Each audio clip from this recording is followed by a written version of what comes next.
খবর? এই তো আছি গো। কেমন আছো তোমরা? ভালা। ভালো আছো? জি স্যার।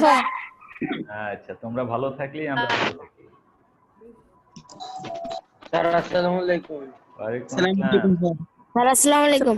ওয়ালাইকুম আসসালামু আসসালাম। আসসালামু আলাইকুম। আলাইকুম স্যার। ওয়ালাইকুম স্যার। আসসালামু আলাইকুম স্যার। আজকে তাহলে আসসালামু কেমন আলাইকুম আছেন? স্যার। ওয়ালাইকুম আসসালাম। স্যার আসসালামু আলাইকুম। ওয়ালাইকুম আসসালাম। আজকে কি নিয়ে স্যার আলোচনা কেমন করব আছেন? বলো? রিরাইটিং। হ্যালো স্যার আসসালামু আলাইকুম। রিরাইটিং না? হ্যাঁ স্যার, রিরাইটিং। রিরাইটিং কি আলোচনা করেছিলাম লাইভে নাকি? জি স্যার করছিলেন তো স্যার করছিলেন ইউটিউবে। পার্টস অফ স্পিচ করার। স্যার ইউটিউবে স্যার বলছিলেন যে আরেকটা ক্লাস আসসালামু নেবেন। আলাইকুম। ও, মানে কিছু অংশ নিছিলাম আর একটু নিতে চেয়েছিলাম না? জি স্যার। টেন্সের মনে হয় প্রথম 10-15টা রুলস এরকম হয়তো আলোচনা হয়েছিল। টেন্সে ক্লিয়ার আর আর কিছু হয়েছে যে ভার্বের সাথে আইএনজি যুক্ত আসসালামু হয় আলাইকুম স্যার। ওইগুলো করাইছে। ভার্বের সাথে আইএনজি যোগ হয় এরকম কিছু করাইছিল, তাই না? স্যার আসসালামু আলাইকুম। ওয়ালাইকুম আসসালাম। আচ্ছা, যেহেতু রিরাইটিং আলোচনা করতেছিলাম তাহলে আজকে রিরাইটিংটা আলোচনা করে মোটামুটি শেষ দেই, কেমন? স্যার কেমন আছেন? হ্যাঁ আলহামদুলিল্লাহ ভালো। তো সবাই আছো ভালো, তাই না? কি আর ভালো থাকি, দেখো না তোমরা তোমাদের ক্লাস নিতে পারতেছি না, কি পরিস্থিতি শুরু হয়ে গেল। ক্যাডেট পরীক্ষা হবে, তোমরা একটু সিরিয়াসলি বাসায় পড়ালেখা করিও। স্যার ক্যাডেট পরীক্ষা কি জানুয়ারি মাসে যাবে? এখনো কোনো কিছু বলে নাই কে বা ওরকম কোনো ডিরেকশন দেয়নি, তো মনে হয় তো তোমার জানুয়ারিতে না হলেও ফেব্রুয়ারিতে হবে, তবে হবে। স্যার হ্যাঁ, কনস্ট্রাকশন করাবেন। কনস্ট্রাকশন এ মাহিম তো মিউট কর। শর্ট ফর্ম, ওগুলো তো এমনি করার কথা। Am plus not ain't is plus not is and ও, আর প্লাস স্যার নট এগুলা। আর এন্ড, স্যার, এগুলো আদাব। পারো না? জি স্যার আদাব। পারি। হ্যাঁ, স্যার ক্লাস কখন শুরু হয়েছে? এই তো শুরু হয় নাই, শুরু হবে আর কি। এখন এই স্যার কি শুধু বিষয়? রিরাইটিং নিয়ে আলোচনা ইংলিশ। করতে চাচ্ছি। গত ক্লাসে একবার আচ্ছা স্যার একটু দাঁড়ান, আমি একটু আসতেছি। রিরাইটিং নিয়ে আলোচনা করেছিলাম, আবার সেই বাকি অংশ আজকে আলোচনা করব। জন্য কি আমরা বসে থাকবো নাকি গাধা? নতুন রিরাইটিং জয়েন করছে তো কিছু জানি না। কি জানি কই থেকে আজে বাজে ছাত্র নিতেছে। একে একটা সাফি আছে খালি চিল্লাইতে থাকে। আচ্ছা দেখো, তাহলে আমরা টেন্সের যে সমস্ত বিষয়গুলো ছিল এগুলো নিয়ে কিন্তু আমরা ইতিপূর্বে আলোচনা করেছি, তাই না? আর কিছু আলোচনা করেছিলাম, অর্থাৎ আসসালামু তোমার আলাইকুম স্যার। ওয়ালাইকুম আসসালাম। কিছু আলোচনা করেছিলাম যে হয়তো একটা সিম্পল সেন্টেন্সে দুটি ভার্ব থাকলে তাহলে ব্র্যাকেটে দেওয়া ভার্বের সাথে আইএনজি যোগ হয়। জি আবার স্যার। এগুলো আলোচনা করেছি, তাই না? আবার ব্র্যাকেটে দেওয়া ভার্বের আগে যদি প্রিপজিশন, গ্রুপ প্রিপজিশন বা প্রিপজিশনাল ফ্রেজ থাকে তাহলে তোমার কি হবে, ব্র্যাকেটের ভার্বটি জিরান্ট হবে। এর মানে কি, ব্র্যাকেটে দেওয়া ভার্বের সাথে আইএনজি যোগ হবে। কন্ডিশনাল গুলো নিয়ে কি আলোচনা করেছিলাম? ফার্স্ট না স্যার। কন্ডিশনাল না, এটা বাদ আছে। আমি আগে কন্ডিশনাল নিয়ে আলোচনা করি। এই কন্ডিশনাল দিয়ে আমরা শুরু করি। আসলে দেখো, কন্ডিশনালে আমরা ফার্স্ট কন্ডিশনাল ব্যবহার করে কি, ইফ যুক্ত সেন্টেন্সটি যদি প্রেজেন্ট টেন্সে হয় তবে পরের বাক্যটি ফিউচার টেন্স হয়। এখন ইফ যুক্ত সেন্টেন্সটি প্রেজেন্ট টেন্স হইলে এরকম দেওয়া থাকে যে if he reads more, sir আজকে রিরাইটিং করাচ্ছেন? হ্যাঁ, ইফ হি রিডস মোর কমা হি ব্র্যাকেটে লেখা আছে make hash A good result. He can make a good result. এখানে আমরা দেখব যে ইফ যুক্ত সেন্টেন্সটি দেখো তোমার কি আছে, প্রেজেন্ট টেন্স আছে। ইফ হি রিডস মোর, এই ইফ যুক্ত সেন্টেন্সটি প্রেজেন্ট টেন্স হলে পরের বাক্যটির ফিউচার টেন্স হয়। এটার নাম হলো তোমার কি, ফার্স্ট কন্ডিশনাল বা প্রেজেন্ট কন্ডিশনাল। ইফ যুক্ত সেন্টেন্সটি যদি প্রেজেন্ট টেন্সে থাকে, স্যার এই দ্বিতীয় গুডের পড়াটা কি বাক্যটি লিখছেন স্যার? ফিউচার টেন্স হয়। তাহলে আমরা কি এটাকে বলি, আমরা কি ফার্স্ট কন্ডিশনাল বা প্রেজেন্ট কন্ডিশনাল। তাহলে এখানে লেখা আছে যে if he reads more, sir এই গুডের পড়াটা কি লিখছেন স্যার? কথা কম বলো। তাহলে দেখো, ইফ হি রিডস মোর, যদি সে বেশি বেশি পড়ে, হি ব্র্যাকেটে লেখা আছে মেক এ গুড রেজাল্ট। তাহলে আমরা এখানে কি করব, হি উইল মেক লিখব। হি উইল মেক, তারপরে হবে এ good result. If he reads more, he will make a good good result. Result. যদি সে বেশি বেশি পড়ে তাহলে সে ভালো ফলাফল করবে। এখন একটা জিনিস তুমি খেয়াল করো, টিচার কিন্তু একটু চালাকি করে তোমাকে এরকম দিতে পারে, ইফ হি এই ব্রেকেটেড টু রিড দিয়ে দিল, পরেরটা ঠিক দিল, if he bracketed to read more he will make a good result, এরকম দিয়ে দিল। তাহলে কিন্তু তোমার এই একই নিয়মে চলে আসবে। এরকম একটু চৌখুশ তোমাকে থাকতে হবে। ধরো আমি একটা কারেকশন এরকম দিয়েছি যে ইফ হি ব্রেকেটে লেখা আছে টু ওয়ার্ক ড্যাশ হার্ড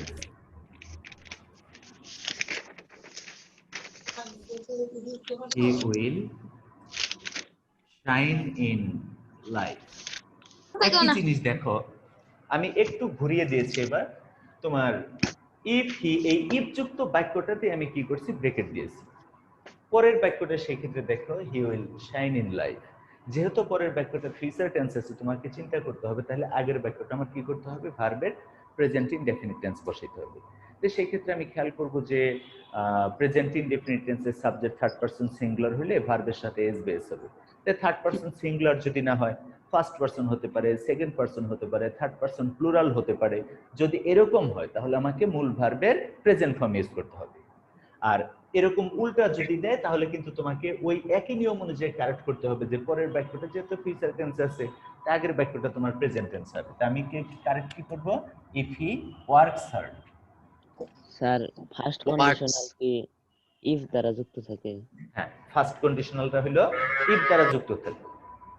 তাহলে ফার্স্ট কন্ডিশনাল আমরা কি দেখলাম, যে ইফ যুক্ত সেন্টেন্সটি যদি প্রেজেন্ট টেন্সে থাকে, পরের বাক্যটির ফিউচার টেন্স, ফিউচার টেন্স। এইটার নামে হলো তোমার ফার্স্ট কন্ডিশনাল বা প্রেজেন্ট কন্ডিশনাল। একই প্রেজেন্ট কন্ডিশনাল। হ্যাঁ, ফার্স্ট কন্ডিশনাল বা প্রেজেন্ট কন্ডিশনাল, এটা বুঝতে পারছো? জি স্যার। স্যার একটা কোশ্চেন আছে। হ্যাঁ বলো। স্যার যদি স্যার ইফ যুক্ত সেন্টেন্সটি যদি স্যার প্রেজেন্ট স্যার কন্টিনিউয়াস বা পারফেক্ট কন্টিনিউয়াস মানে তোমার ইফ যুক্ত সেন্টেন্সের প্রেজেন্টের যে কোনো গ্রুপে থাকে, সে ফ্যাক্ট না, প্রেজেন্টে থাকলেই হলো। জি স্যার। পরেরটা তুমি ফিউচার টেন্স করো। স্যার ফিউচার কি ইনডিফিনিট করব না স্যার ওই অনুযায়ী করব? না, ইনডিফিনিটই করবে। আর এগুলো সাধারণত অন্য টেন্সে থাকে না, নরমালি প্রেজেন্ট টেন্স ব্যবহার করা হয়। স্যার একটা উদাহরণ দিয়ে দেখাই দেন। যে কোনো একই প্রেজেন্ট উদাহরণ, টেন্সে এগুলো থাকলে প্রেজেন্ট টেন্সে ফিউচার অন। ব্যবহার করা হয়। এগুলো সাধারণত অন্য টেন্সে ব্যবহার করে না, কন্ডিশনাল গুলো সাধারণত অন্য টেন্সে ব্যবহার করে না, যেহেতু জি স্যার, শর্ত বুঝতে বোঝানো পারছি। হয়েছে, এগুলো প্রেজেন্ট টেন্স দিয়েই করা হয়। একটা এক্সাম্পল দিয়ে বুঝিয়ে দেন।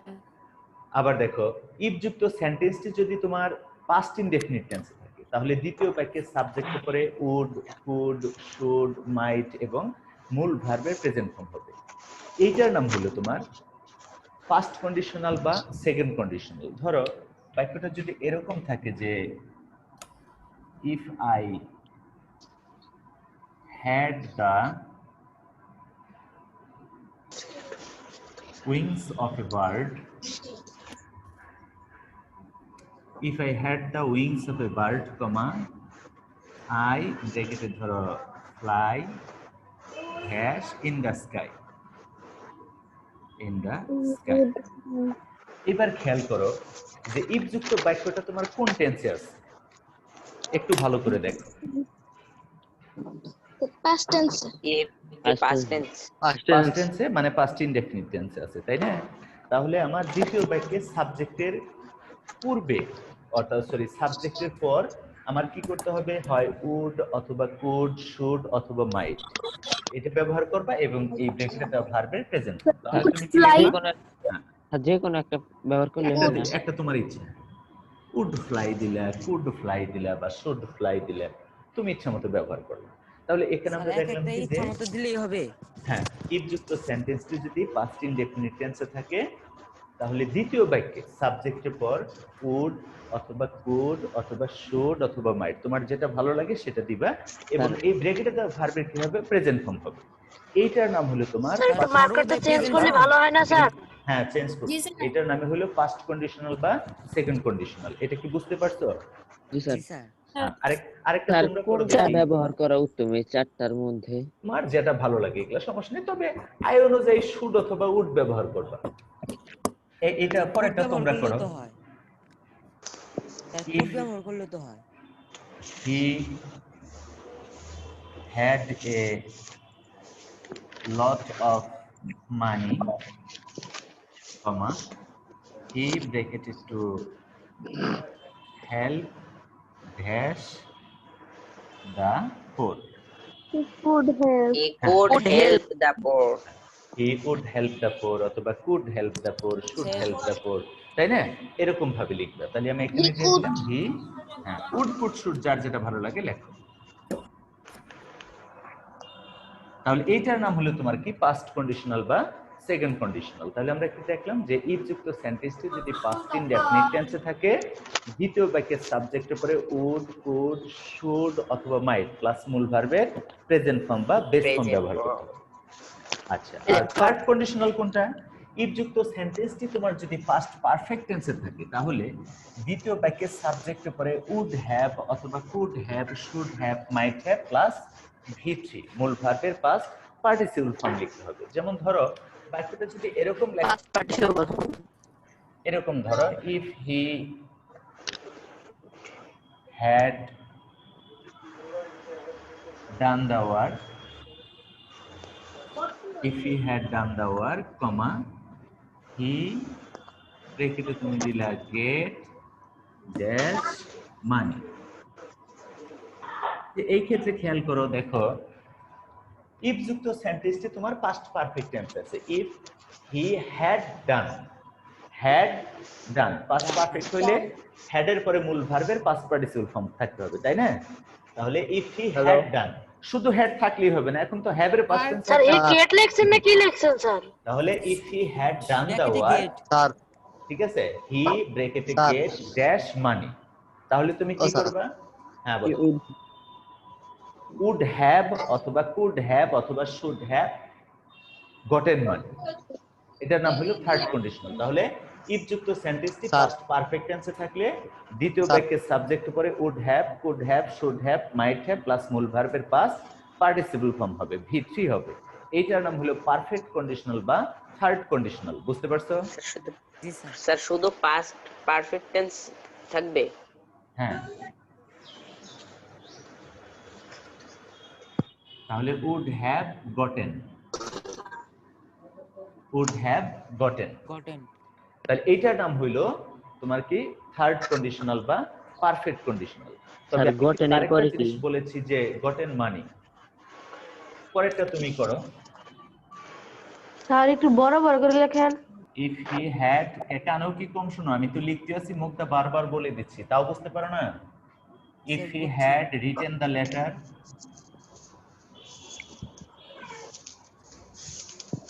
if he had written the letter, comma I bracket post dash it, এটা তোমরা করো। কি ব্যাপার? মার্কেট সবাই কষ্ট না। I would posted it. I could have posted it. I would have posted it. I would have posted it. I would have posted. I could have posted it. I would have posted it. would have posted হবে, তাই না? Could have posted. Posted. তাহলে তোমার এখানে posted. হ্যাঁ, তাহলে তুমি এখানে লিখবা যে would have, এই posted past participle form posted. Posted. এইটার নাম হলো তোমার থার্ড কন্ডিশনাল বা পারফেক্ট কন্ডিশনাল। তাহলে আমরা কন্ডিশনাল তিনটা দেখলাম। এবার দেখো কন্ডিশনাল, পাস্ট কন্ডিশনাল, হ্যাঁ, পারফেক্ট মানে শোনো, যেটার নাম প্রেজেন্ট কন্ডিশনাল এটাই first conditional, past conditional second conditional, আর পারফেক্ট কন্ডিশনাল থার্ড কন্ডিশনাল। ঠিক আছে, একই জিনিস এরকম ভাবে নাম আসছে। এরপরে দেখো দুই বাক্যের মাঝে যদি লেস্ট থাকে, এই লেস্ট শব্দের অর্থ হইল পাশে ভয় হয় যাতে না ঘটে বা এই আশঙ্কায়। ঠিক আছে, আমরা এরকম বললাম যে সে দ্রুত দৌড়াইতেছে যাতে পাশে ট্রেন ধরতে ব্যর্থ না হয়। দুই বাক্যের মাঝে যদি লেস্ট থাকে, দ্বিতীয় বাক্যে সাবজেক্টের পরে শুড, উড, কুড বা মাইট ব্যবহার করবে, তবে শুড ব্যবহার করাটাই বেটার। ধরো এরকম লেখা আছে যে he runs fast, sir he runs fast সাবজেক্টের লেস্ট, পরে কুড বা উড এর He- পরে স্যার হ্যাভ বা has. Miss hash the train. এই ক্ষেত্রে খেয়াল করো, he runs fast, lest he ব্রেকেটে মিস হ্যাশ দ্য ট্রেন। যখনই তুমি দেখবে যে দুই বাক্যের মাঝে লেস্ট আছে, এই লেস্ট শব্দের অর্থ হইল পাশে ভয় হয় বা যাতে না ঘটে বা এই আশঙ্কায়। হি রানস ফাস্ট, সে দ্রুত দৌড়ায়, lest he should miss the train. Should লেখে তারপর মিস লিখবো, lest he should miss the train. Should miss, would miss, could miss বা মাইট মিস, তবে শুড ব্যবহার করাটাই বেটার। তাহলে আমরা দেখবো দুই বাক্যের মাঝে যদি লেস্ট থাকে তাহলে দ্বিতীয় বাক্যের সাবজেক্ট উপরে শুড প্লাস মূল ভার্বের প্রেজেন্ট ফর্ম লিখবো, ঠিক আছে? আচ্ছা, আর এই লেস্ট শব্দের অর্থ হলো পাশে ভয় হয় যাতে না ঘটে বা এই আশঙ্কা। আবার দেখো, সেন্টেন্সটি যদি উড দ্যাট দিয়ে শুরু হয় তাহলেও কিন্তু দ্বিতীয় বাক্যের সাবজেক্ট উপরে কুড প্লাস মূল ভার্বের প্রেজেন্ট ফর্ম বসে। উড প্লাস মূল ভার্বের প্রেজেন্ট ফর্ম। হ্যাঁ, যেমন ধরো এরকম থাকে যে উড দ্যাট আই, আর এরকম দিছে ব্র্যাকেটে সেট আপ ড্যাশ এ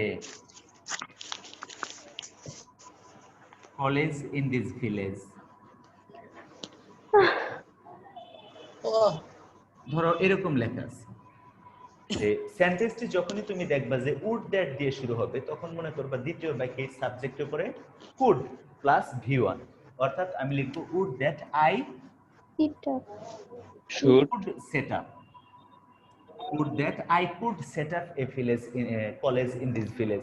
আমি যদি এই গ্রামে একটি কলেজ স্থাপন করতে পারতাম, তাহলে দেখবো যে উড দ্যাট দিয়ে শুরু হলে দ্বিতীয় বাক্যের সাবজেক্ট উপরে কুড প্লাস ভি1 অর্থাৎ ভার্বের প্রেজেন্ট ফর্ম বসবে। আর সবচেয়ে ইম্পর্টেন্ট একটা বিষয় তোমরা খেয়াল করো, যেমন পজিটিভ ভার্ব। পজিটিভ ভার্ব গুলো কি? যেমন ধরো ইট মানে নিজে খাওয়া, এটা সিম্পল ভার্ব। যেমন ইট, এই ইট মানে কি? নিজে খাওয়া। আর অন্যকে খাওয়ানো, এটার ইংলিশ হলো ফিড। এই ফিড হলো, এটা নাম হলো পজিটিভ ভার্ব। এটাকে কি বলে? Positive verb. ইট মানে নিজে খাওয়া, আর ফিড মানে অন্যকে খাওয়ানো। যেমন আই ইট রাইস, আমি ভাত খাই। আর তুমি যদি বলো আই ফিড দ্য ক্যাট, আমি বিড়ালটিকে খাওয়াই, আমি খাই, আমি খাওয়াই, আর খাওয়া কাজটা সম্পাদন করে বিড়াল। মানে যে ভার্বের কাজ সাবজেক্ট নিজে না করে অন্যকে দিয়ে করায় তাকে বলে পজিটিভ ভার্ব। আরো সহজ বলতে যে ভার্ব করানো বা ঘটানো অর্থে ব্যবহৃত হয় তাকে বলে পজিটিভ ভার্ব। যেমন ধরো সি মানে নিজে দেখা, কিন্তু শো, এই শো শব্দের অর্থ হলো অন্যকে দেখানো। যেমন ধরো লার্ন, LEARN, লার্ন, এই লার্ন মানে নিজে শিক্ষা। টিচ মানে অন্যকে শেখানো। সাক মানে চোষা, SUCK, সাক চোষা। সাকেল, SUCKLE, সাকেল মানে চোষানো। মাদার সাকেল সার্ভেরি, মা তার শিশুকে স্তনপান করান। মা কিন্তু পান করে না, পান করে কে? শিশু। তাহলে সাকেল। আবার নো শব্দের অর্থ হলো তোমার জানা, মানে নিজে জানা, কিন্তু ইনফর্ম মানে মানে অন্যকে জানানো। রিমেম্বার মানে নিজে স্মরণ করা। রিমাইন্ড মানে অন্যকে স্মরণ করানো, মনে করানো। ড্রিঙ্ক মানে নিজে পান করা। ড্যান্স মানে পান করানো বা তৃপ্তি নিবারণ করানো, মানে অন্যের তৃষ্ণা মেটানো। যাই হোক, ড্রিঙ্কের ট্রানজিটিভ ভার্ব কি? Dance, DRANS। এখন সবগুলোরই এরকম পজিটিভ ভার্ব হয় না, ঠিক আছে? সকল ভার্বেরই এরকম পজিটিভ ফর্ম নেই। এখন আমি তোমাকে এরকম দিলাম যে আমি আমার চুল কাটাইব। এখন কাট মানেই কাটা, কাট মানেই কাটাইব। তো এইটা ট্রান্সলেশন তুমি কিভাবে করবে? যে আমি আমার চুল কাটাইব, I will cut my hair. এরকম যদি দাও যে তাহলে তো হবে আমি আমার চুল কাটবো। চুল তো আর তুমি I will cut my hair. না, এটা পারবে না তোমরা। আমি আমার চুল কাটাইব, যদি এরকম I got my hair cut. হ্যাঁ, I got my hair cut. তাহলে আমাকে দিতে হবে প্রথমে, আপনি বলে দেন। হ্যাঁ, প্রথমে সাবজেক্ট ব্যবহার করলা, তারপরে টেন্স অনুযায়ী কাটাইবো। যেহেতু ফিউচার টেন্স আছে সেই ক্ষেত্রে শ্যাল উইল তুমি ব্যবহার করতে পারো, যে আই শ্যাল অথবা আই উইল।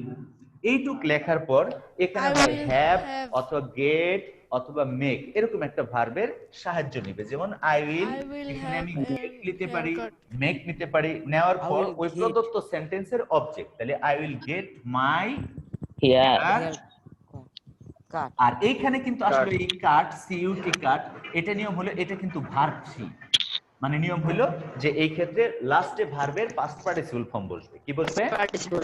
এখন দেখো রিরাইটিং এ আমি তোমাকে দিলাম যে এই নিয়ম অনুযায়ী আমি পজিটিভ ভার্ব হিসেবে রিরাইটিং দিলাম যে আই হ্যাড মাই মিল, ব্র্যাকেটে লিখলাম হলো কুক। তাহলে তুমি কারেকশন কি করবা বলো তো? কি হবে? Good. I had my meal cooked, ED যোগ হবে, মানে V3 করতে হবে, তাই না? আচ্ছা, এটা কি বুঝতে পারছো সবাই?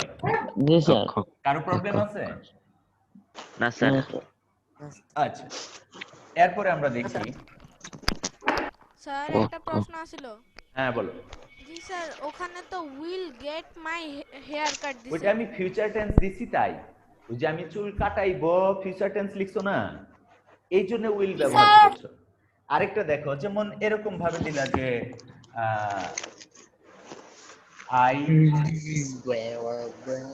আই গট দিলাম, আই গট মাই কার, ব্র্যাকেটে দিলাম রিপেয়ার।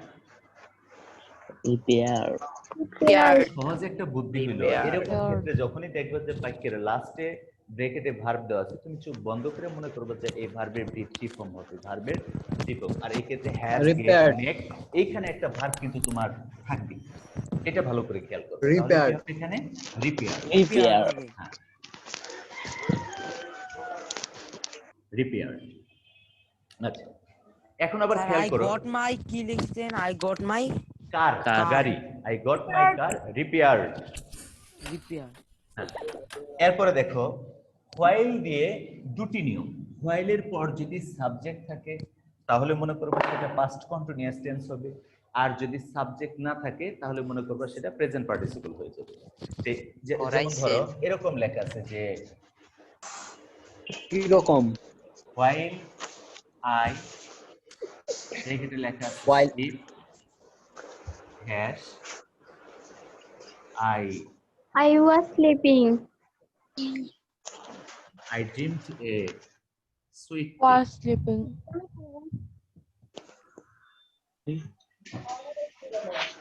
তাহলে এই ক্ষেত্রে খেয়াল করো যে হোয়াইলের পরে তোমার সাবজেক্ট দেওয়া আছে। যদি হোয়াইলের পরে সাবজেক্ট দেওয়া থাকে তখন তুমি মনে করবা যে ব্র্যাকেটে দেওয়া ভার্বের পাস্ট কন্টিনিউয়াস টেন্স হবে।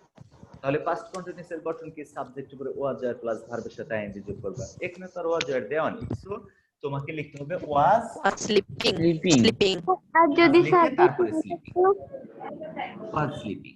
আর যদি সাবজেক্ট না থাকে তাহলে শুধু স্লিপিং, তাহলে আর ওয়াজ বসবে না। যেমন ধরো এরকম কিছু যে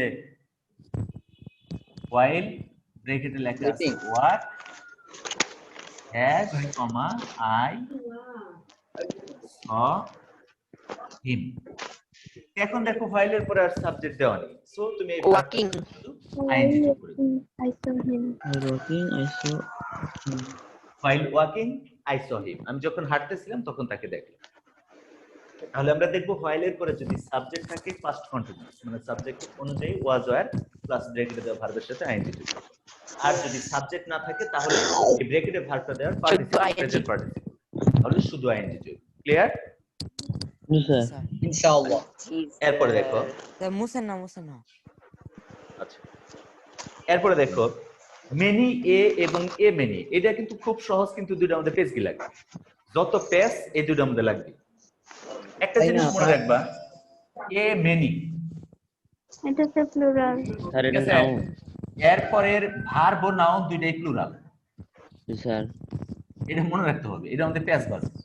এ নাউনের পরের ভার্ব ও নাউন প্লুরাল, কিন্তু তোমার পেজ লাগাই দিলাম এরকম ভাবে মেনি এ, তাহলে এরপরের নাউনটা সিঙ্গুলার প্লুরাল যেমন হয় তাই হোক, ভার্বটা অলওয়েজ প্লুরাল, সিঙ্গুলার, ভার্বটা অলওয়েজ সিঙ্গুলার।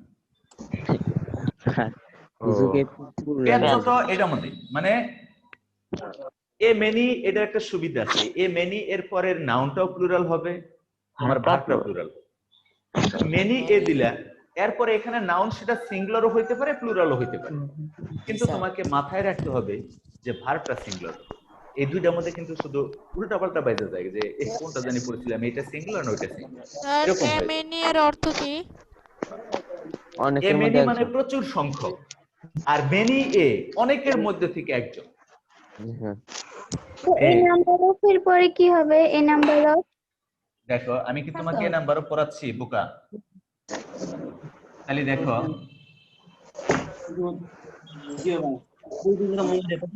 মনে করছি হয় না, পরে বারবার বলে যাচ্ছে। অনেক a many students bracketed to be right from দেখলাম, right from hash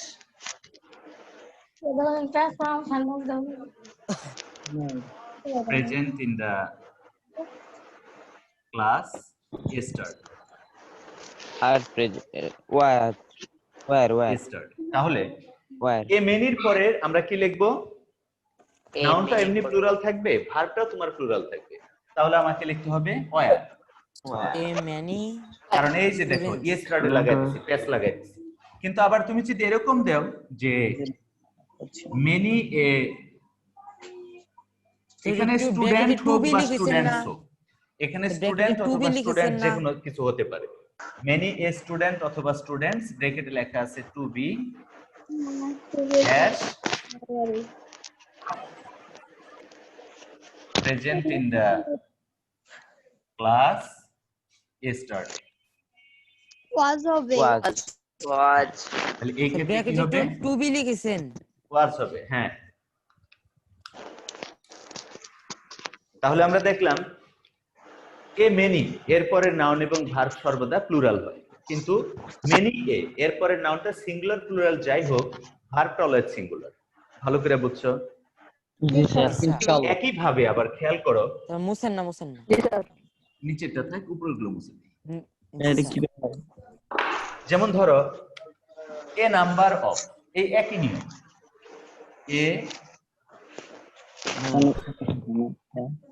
A number of.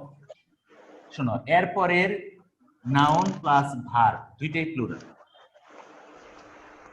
ঠিক আছে? কিন্তু a number of, a number of এর পরে নাউনটাও প্লুরাল হবে, ভার্বটাও প্লুরাল হবে। স্যার একটা উদাহরণ দেন, ই নাম্বার অফ, দিবেন ই নাম্বার অফ এর পরের নাউনটা সিঙ্গুলার প্লুরাল যেমন হয় তাই হোক, কিন্তু ভার্বটা অলওয়েজ সিঙ্গুলার। স্যার ঠিক আছে? খেয়াল করো, a number of students,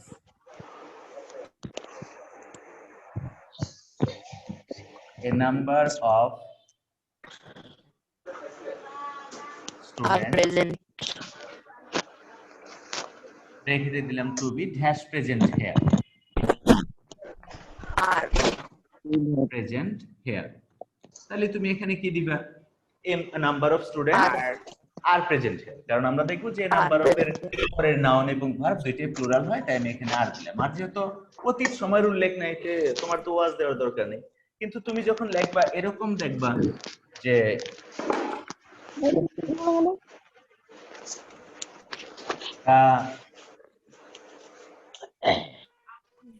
number of students bracketed to be hash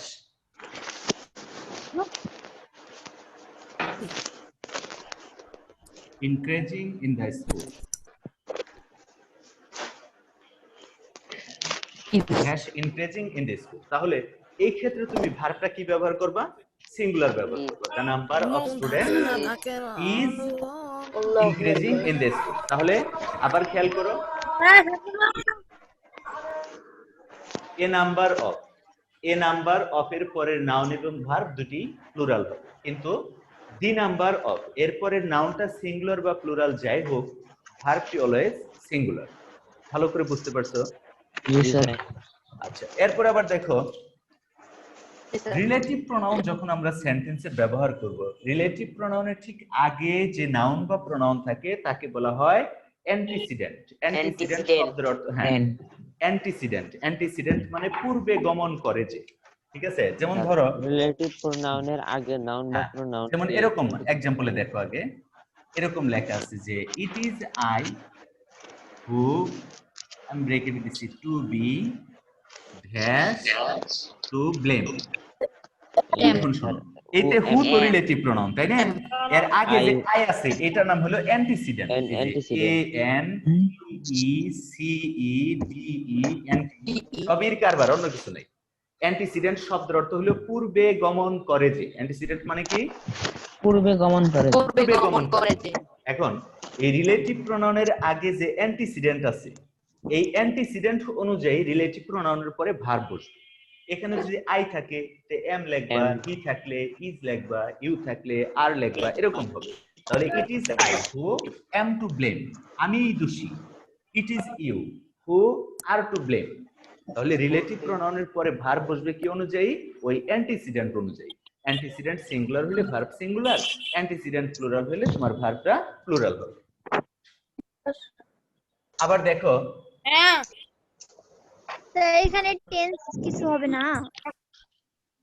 হ্যাঁ টেন্স তো হবে, টেন্স তো খেয়াল করতেই হবে। স্যার এগুলো কি সেলফ টিচিং আছে? আরে না বাবা, সেলফ টিচিং তো তোমার ইংরেজি কোনো গ্রামার না, এটা তো একটা গাইড বই, ওখানে তুমি রুলস পাবা কোথায়? রুলস পাওয়ার জন্য ভালো গ্রামার বই পড়তে হবে। সেলফ টিচিং তো তোমার কোনো গ্রামার না, ওইটা একটা বেসিক, এটা ক্যাডেটের জন্য একটা গাইড। ওখান থেকে তুমি ভালো উদাহরণ এক্সারসাইজ গুলো পাইতে পারো, কিন্তু রুলস তো আর সেখানে পাবে না।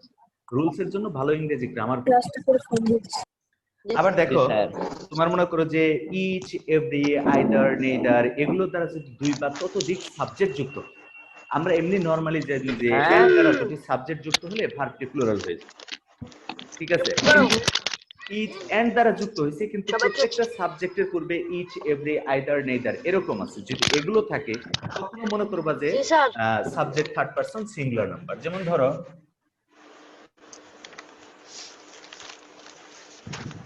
each boy, comma, each girl and every child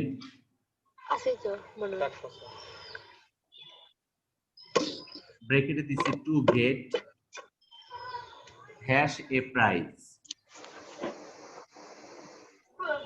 এখন বিষয় হলো দেখো each boy, each girl and every child তিনটা সাবজেক্ট যুক্ত করা। আমরা জানি যে স্যার আটকে পড়ছে। আটকে গেছে,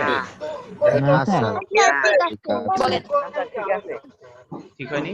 স্যার আপনি বলেন, ঠিক আছে স্যার আপনি পড়েন। আপনি বলতে স্যার ঠিক আছে, এটা সমস্যা। দেখো তাহলে আমরা দেখবো কি যে নরমালি আমরা জানি কথা বলে কে সাফি ভবন 2 সবসময় ডিস্টার্ব করে। স্যার সাফি বাহির করে দেন রে। আচ্ছা দেখো আমরা নরমালি জানি যে এন্ড দ্বারা দুটি সাবজেক্ট যুক্ত হলে ভার্বটা তোমার কি হবে, প্লুরাল হবে, তাই না? Rahim and Karim are two brothers, এটাই নিয়ম। কিন্তু এন্ড দ্বারা একাধিক সাবজেক্ট যুক্ত হইলেও প্রত্যেকটা সাবজেক্টের পূর্বে যদি ইচ, এভরি, আইদার এই জাতীয় শব্দ থাকে তাহলে ভার্বটা তোমার সিঙ্গুলার হবে। Each boy, each girl and every child, তবুও তোমার এদেরকে থার্ড পারসন সিঙ্গুলার ধরে লিখতে হবে গেটস এ প্রাইজ। প্রত্যেকটা বালক, প্রত্যেক বালিকা এবং প্রত্যেকটা শিশু একটি করে পুরস্কার পায়। তাহলে এরকম যদি থাকে আমাদের মনে করতে হবে এরা subject third person singular number, so আমার ভার্বটা কি হয়ে যাবে, সিঙ্গুলার হবে। আবার একটা জিনিস খেয়াল করবা, নির্দিষ্ট সংখ্যাবাচক যে শব্দ, এই নির্দিষ্ট সংখ্যাবাচক শব্দের পরের নাউনটি প্লুরাল হলেও ভার্বটি কিন্তু সিঙ্গুলার হয়। যেমন ধরো এরকম লেখা আছে যে 10 miles bracketed to be hash a dash not a great distance is তাহলে এই যে 10 নির্দিষ্ট সংখ্যাবাচক শব্দের পরে মাইলস আছে, আসলে মাইলস অনুযায়ী আর হওয়ার কথা, কিন্তু তা হবে না। আমরা দেখবো যে নির্দিষ্ট সংখ্যাবাচক শব্দের পরে নাউনটি প্লুরাল হলেও ভার্বটি আমার কি হবে, সিঙ্গুলার হবে। তাহলে 10 miles is not a great distance, 10 mile একটা বিশাল দূরত্ব নয় বা অনেক বড় দূরত্ব। অথবা এরকম দেওয়া আছে যে ধরো $1,000 bracketed to be dash a great amount. Is $1,000 is a great amount. তাহলে আমরা কি দেখলাম যে নির্দিষ্ট সংখ্যাবাচক শব্দের পরের নাউনটা প্লুরাল হইলে তোমার ভার্বটা যে কি হবে সিঙ্গুলার হবে। আচ্ছা আবার দেখো মোর দেন ওয়ান, মোর দেন এর পরে যদি ওয়ান থাকে তাহলে নাউন এবং ভার্ব সিঙ্গুলার, কিন্তু যখনই মোর দেন টু থাকবে, মোর দেন থ্রি, মোর দেন ফোর এরকম যাই থাকে এদের পরে নাউনটা প্লুরাল ভার্বটা প্লুরাল। যেমন এরকম ধরো more than one boy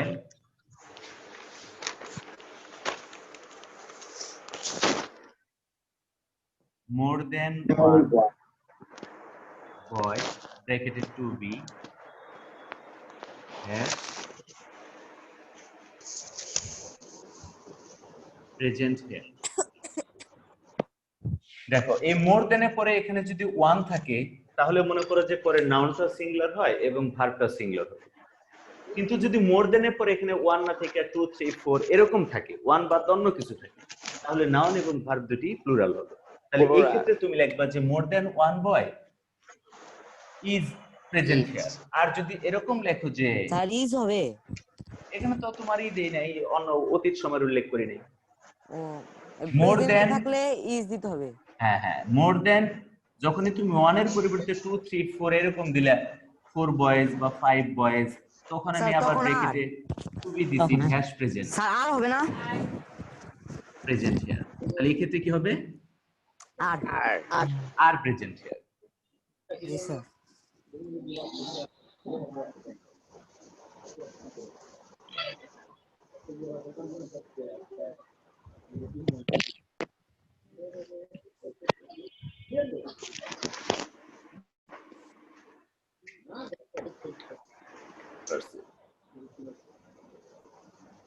hello, জি স্যার। জি স্যার বলেন।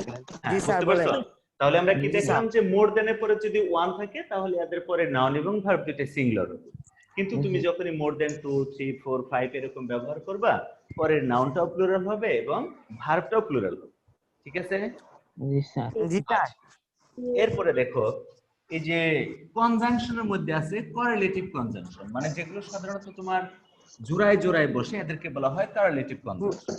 এগুলো দ্বারা যখন দুটি সাবজেক্ট যুক্ত হবে তখন পরেরটা অনুযায়ী, যেমন ধরো either Rahim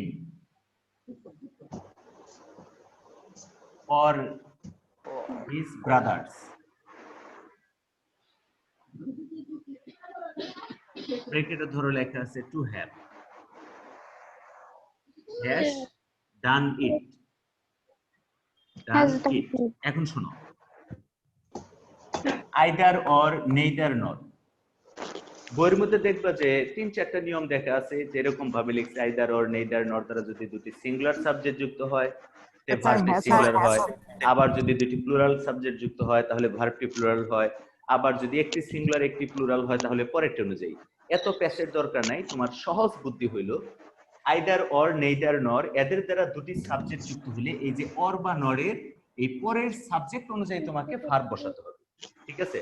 either or neither নর এগুলো দ্বারা দুটি সাবজেক্ট যুক্ত হলে এই অর বা নরের পরের সাবজেক্ট অনুযায়ী তুমি ভার্ব ব্যবহার করবে। এখন এই পরের সাবজেক্টটা যদি সিঙ্গুলার থাকে ভার্ব সিঙ্গুলার হবে, পরের সাবজেক্ট প্লুরাল হলে ভার্ব প্লুরাল হবে, নট পূর্বে এইটা অনুযায়ী।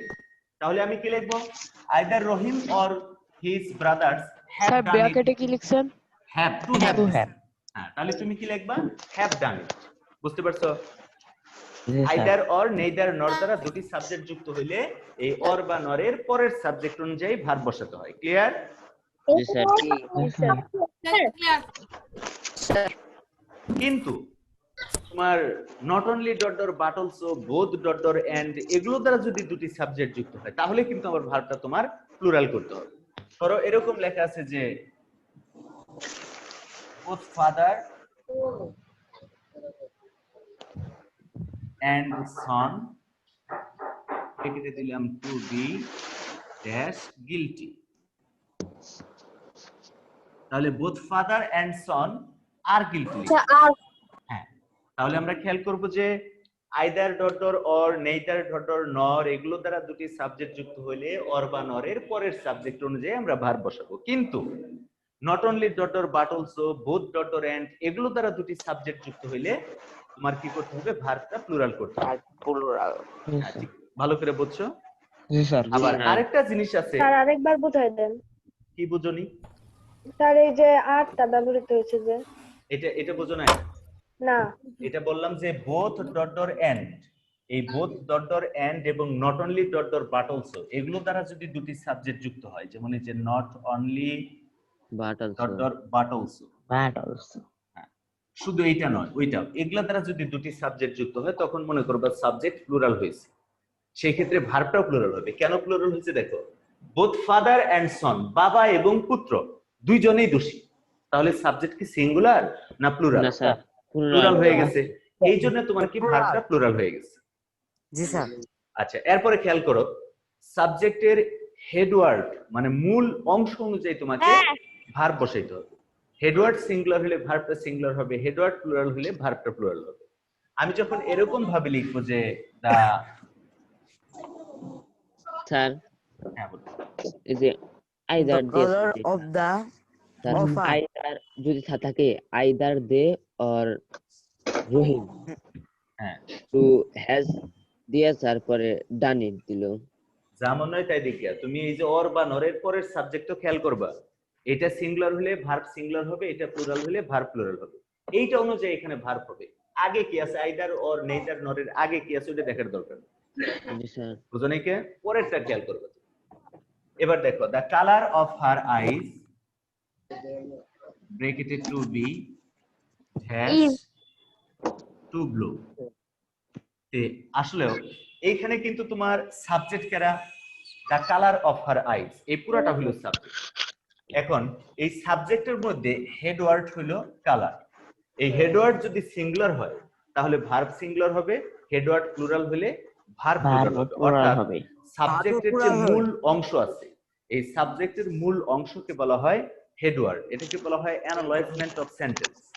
এখন হেডওয়ার্ডের Analyzement of sentence. হ্যাঁ হেডওয়ার্ডের আগেও তোমার দুটি অংশ থাকে, ডিটারমিনার থাকে, প্রিমডিফায়ার থাকে। মানে এই হেডওয়ার্ডকে Determiner কি? ডিটারমিনার হলো যে শব্দ হেডওয়ার্ডের নির্দিষ্টতা প্রকাশ করে, ওইটাকে বলা হয় ডিটারমিনার। Determiner. যেমন ধরো আমি যদি লিখি যে অ্যান ওল্ড ম্যান, এরকম লেখা আছে, এখানে ধরো ম্যানটা হলো তোমার হেডওয়ার্ড। এখন এই হেডওয়ার্ড সম্পর্কে অতিরিক্ত তথ্য দিতে আছে, অ্যাডজেক্টিভের মতো বসতেছে, এটার নাম হলো প্রিমডিফায়ার। Okay, এটার নাম pre-modifier. প্রিমডিফায়ার। আর এই যে এন আইসা এই হেডওয়ার্ডের নির্দিষ্টতা প্রকাশ করছে দেখে এটার নাম হলো ডিটারমিনার। বুঝতে পারছো কি? জি স্যার। সাবজেক্টের যে মূল অংশকে বলা হয় তোমার ডিটারমিনার, সরি হেডওয়ার্ড। আর হেডওয়ার্ড সম্পর্কে যে অতিরিক্ত তথ্য প্রদান করে হেডওয়ার্ডের আগে বসে এটাকে বলা হয় প্রিমডিফায়ার। এখন প্রশ্ন হলো স্যার যদি হেডওয়ার্ডের পরে বসে অতিরিক্ত তথ্য প্রদান করে তাহলে এটার নাম হলো তোমার পোস্টমডিফায়ার। ঠিক আছে? হেডওয়ার্ডের পূর্বে বসে হেডওয়ার্ড সম্পর্কে অতিরিক্ত তথ্য প্রদান করলে এটাকে বলা হয় প্রিমডিফায়ার, হেডওয়ার্ডের পরে বসে যদি তথ্য প্রদান করে সেটাকে বলা হয় পোস্টমডিফায়ার। আর যে শব্দ এসে হেডওয়ার্ডের নির্দিষ্টতা প্রকাশ করে এটাকে বলা হয় ডিটারমিনার। বুঝতে পারছো? আমরা কি করব, এই যে হেডওয়ার্ড মূল অংশ এইটা অনুযায়ী আমার এখানে ভার্ব বসাইতে হবে। এটা সিঙ্গুলার হলে ভার্ব সিঙ্গুলার হবে, এটা প্লুরাল হলে ভার্ব প্লুরাল হবে। তাহলে দা কালার আছে, আমি এখানে কি লিখবো? Is. The colour of her eyes is blue. তার চোখের রং সম্পর্কে বলা হয়েছে, চোখ সম্পর্কে বলা হয়নি। এই জন্য তোমার ভার্বটা কি হয়ে গেছে? সিঙ্গুলার হয়ে গেছে। ভালো করে বুঝতে পারছো? জি স্যার। আচ্ছা, আবার খেয়াল করো ব্রেকেটে দেওয়া ভার্বের পূর্বে যদি কোনো অ্যাডজেক্টিভ থাকে তাহলে ওই ব্রেকেটের ভার্বটাকে ইনফিনিটিভ করতে হবে। ইনফিনিটিভ মানে কি? টু প্লাস ভার্ব করতে হবে। আর যখন আমরা টু বসাবো, হ্যাঁ টু প্লাস ভার্ব, যখনই টু বসাবো তখন ওই ভার্বের বেস ফর্ম বসবে। ওর ভার্বের সাথে S, ES, ING, past form এগুলো কিচ্ছু বসবে না। যেমন ধরো বাক্যটা তোমাকে এরকম ব্যবহার করা হচ্ছে যে আই এম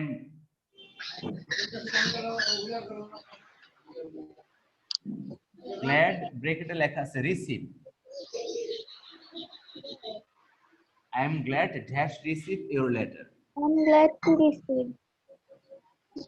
তাহলে তুমি কি লিখবা? I am glad to receive. I am glad to receive your letter, আমি তোমার চিঠি পেয়ে আনন্দিত। তাহলে ব্র্যাকেটে দেওয়া ভার্বের পূর্বে যদি কোনো অ্যাডজেক্টিভ থাকে এই ব্র্যাকেটের ইনফিনিটিভ হবে। এর মানে কি এই ভার্বের সাথে ভার্বের পূর্বে টু বসাইতে হবে। জি স্যার। ভালো করে বুঝতে পারছো? জি স্যার। তে সর্বোপরি কথা হলো যে এগুলোই তোমরা খুব ভালো করে বই থেকে পড়ে নিবা, আশা করি যে রিরাইটিং ঠেকবা না ইনশাআল্লাহ। আর মূল কথা হলো টেন্স একটু ভালো করে দেখবা, ভয়েস গুলো দেখবা। এগুলো দেখার পর মোটামুটি যে বিভিন্ন বইয়ে ধরো রিরাইটিং এর যে রুলস গুলো আছে সেগুলো দেখলা, তাহলে আল্লাহর রহমতে সব কমপ্লিট হয়ে যাবে। তারপরেও যদি বুঝতে সমস্যা হয় তখন হয়তো আমাকে ফোন দিলে স্যার এটা বুঝাই দেন, আমি বুঝিয়ে স্যার। দিলাম। ঠিক আছে, তো সবাই ভালো থাকো, আল্লাহ হাফেজ, জি স্যার। আসসালামু আলাইকুম। আসসালামু আলাইকুম। আসসালামু আলাইকুম। ওয়ালাইকুম